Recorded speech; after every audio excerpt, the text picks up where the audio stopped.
नमः संस्कृताय मित्रों।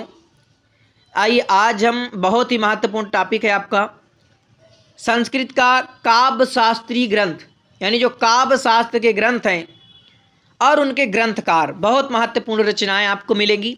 और जो आज समझ लीजिए, अगर आप इस वीडियो को देखते हैं तो काव्य शास्त्री जो ग्रंथ हैं आपके दिमाग में चले जाएंगे और पूरे महत्वपूर्ण प्रश्न आपको यहीं से मिल जाएंगे।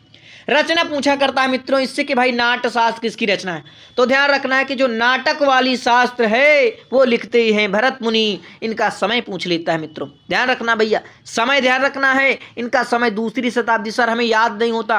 अरे भैया ये इतना रिको कि भारत पहले हैं और भारत लिखे हैं दूसरी शताब्दी में नाट्यशास्त्र। इसके बाद कौन आए हैं? भामा आ गए हैं। भामा का समय 500 ईस्वी बताया जा रहा है या 6वीं शताब्दी भी इनका समय माना जाता है। तो ये लिखते हैं काव्यालंकार। इसमें एक गड़बड़ी ये है कि देखिए ये जो काव्यालंकार है इसको आपके रुद्रट भी लिख रहे हैं। अब यहीं पर आपको दिक्कत होगी कि भाई कोई कहेगा भामा, कोई कहेगा रुद्रट। तो दिमाग में रखना है कि दोनों लोग लिखते हैं, ठीक है, ये आपको दिमाग में रखना है। काव्यालंकार भामा भी और रुद्रट भी लिखते हैं काव्यादर्श में।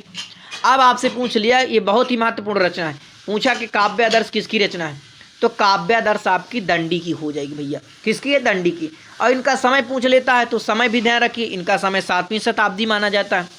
इसके बाद आपका आता है काव्यालंकार सार संग्रह। दिमाग में रखिए, अगर संग्रह आ जाए, देखिए काव्यालंकार तो भामा हो गए, लेकिन काव्यालंकार सार संग्रह पूछ लिया तो उद्भट है। ये 8वीं शताब्दी का उत्तरार्ध इनका समय माना जाता है, ये भी ध्यान रखिए। अब आपसे पूछ लिया अगर काव्यालंकार सूत्र, देखिए काव्यालंकार सूत्र तो आपका वामन का है, ध्यान रखिए काव्यालंकार सूत्र जो है वामन का। इनका समय 800 यानी 850 ईस्वी लगभग माना जाता है, 800 ध्यान रखिए। ये देखिए आपका रुद्रट आ गए ना कि काव्यालंकार के जो लेखक हैं वो रुद्रट हैं। इनका समय 9वीं शताब्दी का पूर्वार्ध माना जाता है।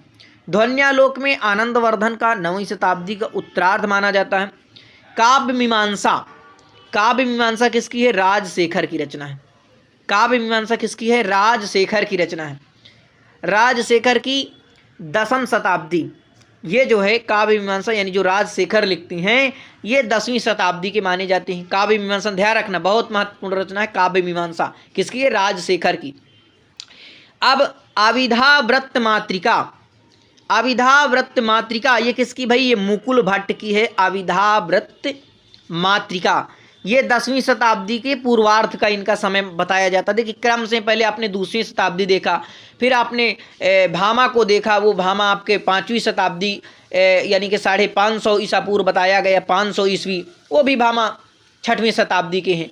इसके बाद आपने दंडी को देखा, वो 7वीं शताब्दी के निकले। वामन को 8वीं शताब्दी के, आनंदवर्धन को 9वीं शताब्दी का।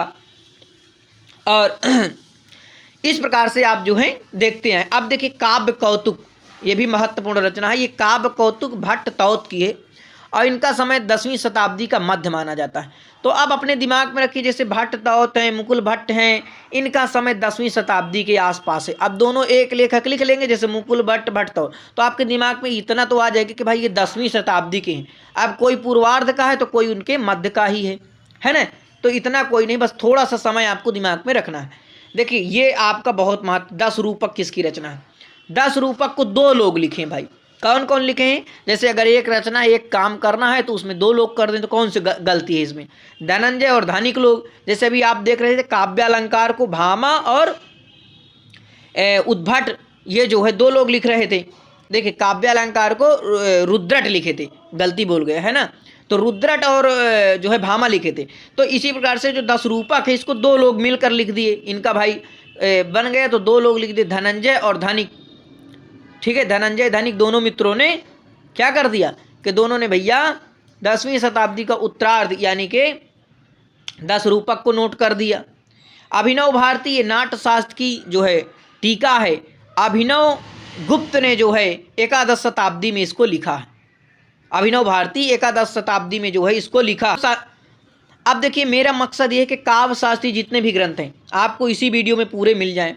ध्वन्यालोक लोचन, ये देखिए जो ध्वन्यालोक लोचन है, ध्वन्यालोक एक रचना तो आनंद जो है आपकी आनंदवर्धन की ध्वन्यालोक, लेकिन जो ध्वन्यालोक टीका जो है ये अभिनव गुप्त लिखते हैं। ध्यान रखना, ध्वन्यालोक लोचन ये जो है अभिनव गुप्त की है।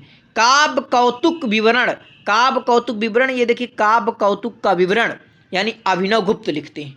वक्रोक्त जीवितम, वक्रोक्तिकार कौन है तो कुंतक है, इनका एकादश शताब्दी समय माना जाता है पूर्वार्ध का। व्यक्ति विवेक के महिम भट्ट हो जाएंगे, ठीक है, व्यक्ति विवेक के महिम भट्ट। समय अभी अगर नहीं, अगर आप जो अभी शुरू से मैं 10 तक बता दिया उतने भी अगर आप ध्यान रखते हैं तो आपको बहुत अच्छा, लेकिन जो भी महत्वपूर्ण है मैं और बता दूंगा आपका। महिम भट्ट का समय आप याद भी नहीं करेंगे तो कोई दिक्कत नहीं है। अब देखिए सरस्वती कंठाभरण, ये आपको ध्यान रखना है भैया, भोजराज की है, एकादश शताब्दी माना जाता है। श्रृंगार प्रकाश ये भी भोजराज की है। औचित्य विचार चर्चा ये महत्वपूर्ण रचना है, ये क्षेमेंद्र की है। किसकी है? क्षेमेंद्र की। काव्य कंठाभरण ये भी आपकी क्षेमेंद्र की हो जाएगी, ठीक है। अब ये महत्वपूर्ण रचना आपकी है कि परीक्षा पर सीधे पूछी जाएगी कि नाटक लक्षण रत्नकोश किसकी रचना है। तो अब आपके दिमाग में आ गए होगा कि नाटक लक्षण रत्नकोश सागर नंदी की है, ठीक है।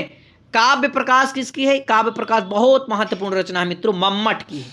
किसकी? मम्मट की है। अलंकार सर्वस्व, अलंकार सर्वस्व किसकी है तो रुय्यक की है। इनका समय देख सकते हैं, द्वादश शताब्दी है। और वाग भट्टालंकार ये वाग भट्ट की है। और देखिए बहुत महत्वपूर्ण काव्यानुशासन पूछी जाती रचना हेमचंद्र की। किसकी? हेमचंद्र की रचना हो जाएगी। नाट्य दर्पण, नाट्य दर्पण ये दो लोग लिख रहे हैं भाई, रामचंद्र और गुणचंद। भाव प्रकाशन ये शारदा तनय की है। चंद्रालोक बहुत ही महत्वपूर्ण रचना है। चंद्रालोक ये पीयूष वर्ष की है। चंद्रालोक जयदेव लिखते हैं, ठीक है। कौन लिखते हैं? जयदेव लिखते हैं। और साहित्य दर्पण, साहित्य दर्पण भैया, साहित्य दर्पण आपके विश्वनाथ कविराज है, 14वीं शताब्दी। बहुत महत्वपूर्ण साहित्य दर्पण, ध्यान रखना परीक्षा में पूछी जाती है। साहित्य दर्पण किसकी रचना है? विश्वनाथ कविराज की है। और 14वीं शताब्दी इनका समय 13वीं शताब्दी से 14वीं शताब्दी इनका समय माना जाता है। एकावली, देखिए काव्य शास्त्र के सारे ग्रंथ है, बता रहा हूं, दिमाग में रख लीजिए, इसके अलावा आपको कहीं ढूंढने की जरूरत नहीं पड़ेगी। एकावली ये विद्याधर की भैया, यानी 1285 ईस्वी से 1325 ईस्वी के मध्य ये जो है इनका समय माना जाता है। कुवलयानंद ये बहुत है अप्पय दीक्षित की भैया, और 16 शताब्दी इनका समय माना जाता है। तो अप्पय दीक्षित की तीन रचना है, कुवलयानंद, चित्रमीमांसा और वृत्तवार्तिक। वृत्तवार्तिक, चित्रमीमांसा और कुवलयानंद ये आपकी अप्पय दीक्षित की हो जाएंगी। रस गंगाधर पंडित राज जगन्नाथ रत्नाकर, पंडित राज जगन्नाथ की हो जाएगी। इनका समय देखिए 17वीं शताब्दी माना जाता है। अब ये कुछ महत्वपूर्ण महाकाव्य आ गए हैं तो इनको भी मैं आपको बता देता हूँ, ये भी आपकी परीक्षा में पूछने लायक है। कुमार संभव कालिदास की 17 सर्ग हैं, लेकिन इस पर मुख्य जो है आपके 8 सर्ग जो है मानते हैं लोग, लेकिन कुमार संभव में आप ध्यान रखना कि आपके 17 सर्ग हैं, ठीक है। जो विद्वानों का मानना है कि कालिदास ने 8 सर्गों की ही रचना की और बाकी जो है बाद के विद्वानों ने जोड़ा। कुमार संभव में आपके 19 सर्ग हैं, कालिदास की रचना है। बुद्ध चरितम में आपके 20 सर्ग हैं, वो 28 सर्ग हैं, अश्वघोष की रचना है। सौंदर्यनंद में आपके 18 सर्ग हैं।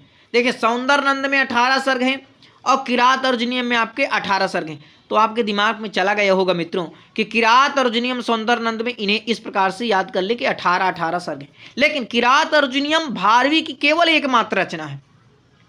और ये सौंदर्यानंद और बुद्ध चरितम ये अश्वघोष की है भैया, ये आपकी अश्वघोष की है। अब देखिए दिमाग में अपने किस प्रकार से याद करना कि भाई अश्वघोष ने पहले सौंदर्यानंद लिखा, तो सौंदर्यानंद में इन्होंने जब 18 सर्ग लिखा, फिर कहा होगा कि यार चलो 10 सर्ग और बढ़ा देते हैं, एक कोई दूसरी रचना कर। इन्होंने बुद्ध चरितम लिख दिया और उसमें 10 सर्ग बढ़ा दिए। इस प्रकार से याद रखना जाता है। और शिशुपाल वधम में 20 सर्ग हैं भैया। और ये महाकवि माघ की, दिमाग में रखिए कि माघ जब जो है, जब भारवी ने क्या किया कि भारवी ने भाई 18 सर्ग का किरातार्जुनीयम लिख दिया, तो माघ ने कहा नहीं चलो मैं भी लिखूंगा भाई, इनसे 2 सर्ग बढ़ा दूंगा, तो 2 सर्ग बढ़ा दिए, उन्होंने 20 सर्ग कर दिया। ये माघ जो है शिशुपाल वधम लिखते हैं। तो इस प्रकार से अब देखिए एक प्रश्न और, ये जो आपके किरात अर्जुनीयम, शिशुपाल वधम, और एक मित्रों यहाँ पर नहीं लिखी है आपकी नैषधीय चरितम है, तो नैषधीय